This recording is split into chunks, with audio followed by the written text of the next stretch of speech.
প্রথমেই দেখে নেব আজকের গুরুত্বপূর্ণ শিরোনাম। বেআইনি নির্মাণের প্রতিবাদ করায় বৃদ্ধকে লাথি মৃত্যু, গ্রেপ্তার অভিযুক্ত তৃণমূল কাউন্সিলর।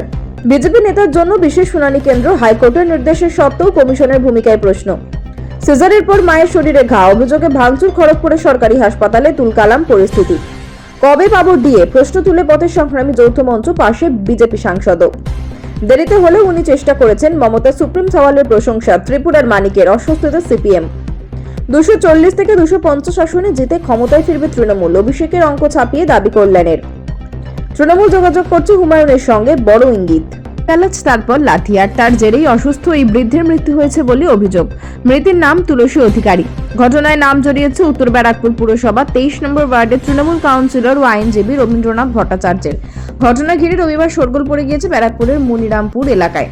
মৃতের পরিবারের অভিযোগ, প্রতিবেশীর বেআইনি নির্মাণের বিরুদ্ধে পুরসভায় চিঠি দেওয়ায় কাউন্সিলরের রোষের মুখে পড়তে হয়েছে ওই বৃদ্ধকে।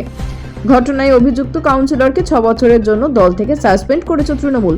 পাশাপাশি অভিযোগের ভিত্তিতে জিজ্ঞাসাবাদের পর কাউন্সিলরকে গ্রেপ্তার করেছে পুলিশ। পরিবারের তরফে অভিযোগ করা হয়েছে, পুরসভায় চিঠি দেওয়ায় এদিন বৃদ্ধের ছোট ছেলে হেমন্ত অধিকারীর সঙ্গে অবৈধ আচরণ করেন ওই তৃণমূল কাউন্সিলর। তারই প্রতিবাদ করতে গেলে ওই কাউন্সিলর বৃদ্ধকে মারধর করেন। অভিযোগ, তার জেরেই মৃত্যু হয়েছে তুলসী অধিকারীর। নিহতের পরিবারের পাশে দাঁড়িয়ে শাসক দলের কাউন্সিলরের দাদাগিরির বিরুদ্ধে সরব হয়েছেন প্রাক্তন সাংসদ তথা বিজেপি নেতা অর্জুন সিং। যদিও বৃদ্ধের মৃত্যুর জন্য সরাসরি তার ছোট ছেলেকে দায়ী করেছেন কাউন্সিলর রবীন্দ্রনাথ ভট্টাচার্য। ঘটনার সূত্রপাত ওই বৃদ্ধের বাড়ির ঠিক পাশে অবৈধ একটি নির্মাণকে কেন্দ্র করে। প্রতিবেশীর বিরুদ্ধে অবৈধ নির্মাণের অভিযোগ জানিয়ে সম্প্রতি উত্তর ব্যারাকপুর পুরসভায় চিঠি দেন মনিরামপুর এলাকার বাসিন্দা তুলসী অধিকারী। অভিযোগ, পুরসভায় বারবার ডাকা হলেও ওই ব্যক্তি তা এড়িয়ে বেআইনি নির্মাণ কাজ চালিয়ে যাচ্ছিলেন। 23 নম্বর ওয়ার্ডের স্থানীয় কাউন্সিলর হিসেবে রবীন্দ্রনাথ ভট্টাচার্য এ নিয়ে কোনো পদক্ষেপ করেননি বলে অভিযোগ করে অধিকারীর পরিবার। সারা দিনে হাজির মাত্র একজন ভোটার। রবিবার তারই জন্য দিনভর খোলা রইল শুনানি কেন্দ্র। এসআইআর এর কাজে সময়সীমা বাড়াতেই ভোটার অধিকার রক্ষায় নির্বাচন কমিশনের এই ভূমিকা প্রাথমিকভাবে নজর বলে মনে করা দেখা গেল, যার জন্য এই শুনানি কেন্দ্র খোলা হলো রবিবার। তিনি এলাকার বিজেপি নেতা, ফলে বিজেপি কমিশন আতাত সংক্রান্ত তৃণমূলের অভিযোগ যে নেহাত ভিত্তিহীন নয় তারও ইঙ্গিত মিলল। যদিও নেতার দাবি, হাইকোর্টের নির্দেশে তার জন্য খোলা হয়েছে শুনানি কেন্দ্র। কলকাতা হাইকোর্টের নির্দেশে রবিবার হালিশহরের একটি স্কুলে বিশেষ শুনানি কেন্দ্র খোলা হয়। সেখানে হাজির হন হালিশহর পুরসভার 15 নম্বর ওয়ার্ডের বাসিন্দা তথা বিজেপি নেতা সুদীপ্ত দাস। শুধুমাত্র তারই শুনানি হলো হালিশহর রামপ্রসাদ বিদ্যাপীঠ স্কুলে। শুনানি শেষে হাসি মুখে বেরিয়ে আসেন তিনি। কিন্তু তার শুধু কেন খোলা হলো শুনানি কেন্দ্র?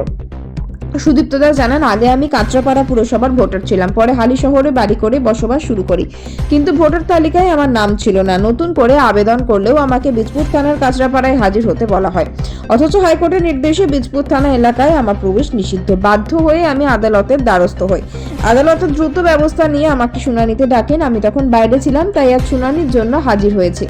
রাজ্যে এসআইআর শুনানি শেষ হওয়ার কথা ছিল 7ই ফেব্রুয়ারি, কিন্তু কয়েকটি জেলায় শুনানির কাজ এখনো বেশ খানিকটা বাকি।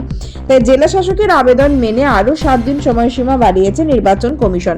আগামী 14 ফেব্রুয়ারি পর্যন্ত শুনানির কাজ চলবে। তারপর চূড়ান্ত ভোটার তালিকা প্রকাশ হতে আরো দিন 7 সময় লাগবে। তারই মাঝে রবিবার বিজেপি নেতা সুদীপ্ত দাসের জন্য খোলা রইল শুনানি কেন্দ্রটি। যদিও উচ্চ আদালতের নির্দেশে বিশেষভাবে এই শুনানির আয়োজন করা হয় বলে দাবি তার, কিন্তু এই ঘটনাকে কেন্দ্র করে নির্বাচন কমিশনের ভূমিকা নিয়ে শুরু হয়েছে নতুন চর্চা। বিশেষত বিজেপি কমিশন আতাতের অভিযোগ আসছে ঘুরে ফিরে। মহার্ঘ ভাতা বা ডিএ নিয়ে সুপ্রিম কোর্টের নির্দেশ দ্রুত কার্যকর করা হোক, সেই দাবিকে সামনে রেখে রবিবার রাজপথে মিছিল করল সংগ্রামী যৌথ মঞ্চ। সুবোধ মল্লিক স্কোয়ার থেকে শুরু হয় এই মিছিল, যায় রানী রাসমণি রোডে। যৌথ মঞ্চের অন্যতম আহ্বায়ক ভাস্কর ঘোষ বলেন, সুপ্রিম কোর্টের নির্দেশ কবে কার্যকর হবে, কবে সেই মতো ডিএ পাবো তা জানতে নামতে হয়েছে পথে।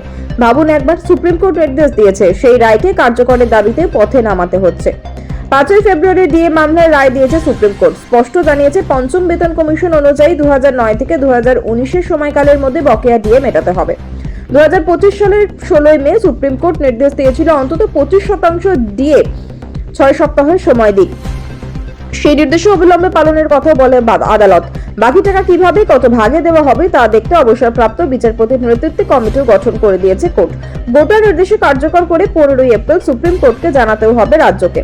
এদিকে যেদিন ডিএ মামলার রায় শুনিয়েছে সুপ্রিম কোর্ট, সেদিনই ভোট অন অ্যাকাউন্ট বা অন্তর্বর্তী বাজেটে 4% ডিএ ঘোষণা করেছে মমতা বন্দ্যোপাধ্যায়ের সরকার। 1 এপ্রিল থেকে এই বর্ধিত ডিএ পাবেন রাজ্য সরকারি কর্মচারী ও পেনশনভোগীরা। বিধানসভা নির্বাচনের মুখে তৃণমূলের আসন দাবি ঘিরে ফের রাজনৈতিক তরজা তুঙ্গে। মাসখানেক আগে বীরভূমের রামপুরহাট সভা থেকে 250 আসনে লক্ষ্য বেঁধে দিয়েছিলেন তৃণমূলের সর্বভারতীয় সাধারণ সম্পাদক অভিষেক বন্দ্যোপাধ্যায়। সেই সুরেই এবার আরও এক ধাপ এগিয়ে দাবি করলেন শ্রীরামপুরের তৃণমূল সাংসদ কল্যাণ বন্দ্যোপাধ্যায়। পরের বিধানসভা নির্বাচনে 240 থেকে 250টি আসন জিতেই ক্ষমতায় ফিরবে তৃণমূল কংগ্রেস। কল্যাণের বক্তব্য, রাজ্যে কার্যত আর কোনো প্রতিদ্বন্দ্বী নেই। সিপিএম ও বিজেপি দুপক্ষই রাজনৈতিকভাবে শেষ বলে কটাক্ষ করেন তিনি। তার দাবি, সিপিএম বিজেপি বলে কিছু নেই পশ্চিমবঙ্গে। সেলিম রাজনৈতিকভাবে দেউলিয়া। বিজেপি বুঝে গিয়েছে আর কিছু হবে না। লিখে রাখুন, 240 থেকে 250টি আসন নিয়ে তৃণমূল জিতছে। এই মন্তব্য ঘিরে পাল্টা আক্রমণে নেমেছে বিজেপি। সজল ঘোষ কটাক্ষ করে বলেন, 240 থেকে 250 আসন, এই হিসেবটা কবে কষেছেন? শনিবার রাতে না রবিবার সকালে? এদের কথার কোনো রাজনৈতিক মূল্য নেই। এখানেই থামেননি তিনি। আদালত মুখ্য তৎপরতার প্রসঙ্গ টেনে সজল বলেন, যদি এতটাই নিশ্চিত হন তাহলে বারবার কলকাতা হাইকোর্ট ও সুপ্রিম কোর্টে দৌড়াচ্ছেন কেন? 250 তো দূরের কথা, তৃণমূল অ্যাকশন নিচেই থামবে। আজই নোট করে রাখুন। তৃণমূলের আসন লক্ষ্য প্রথম উঠে এসেছিল জানুয়ারির গোড়ায়। রামপুরহাটের সভায় অভিষেক বন্দ্যোপাধ্যায় বীরভূমের মানুষকে উদ্দেশ্য করে বলেছিলেন, 2011, 2016 ও 2021 তিনটি বিধানসভা নির্বাচনেই জেলার অবদান অনস্বীকার্য।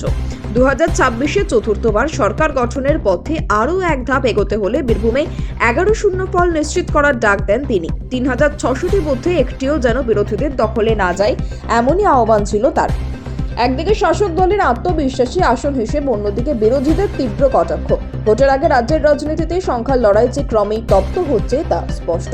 ফল কি হবে সে উত্তর দেবে ব্যালট বক্সে।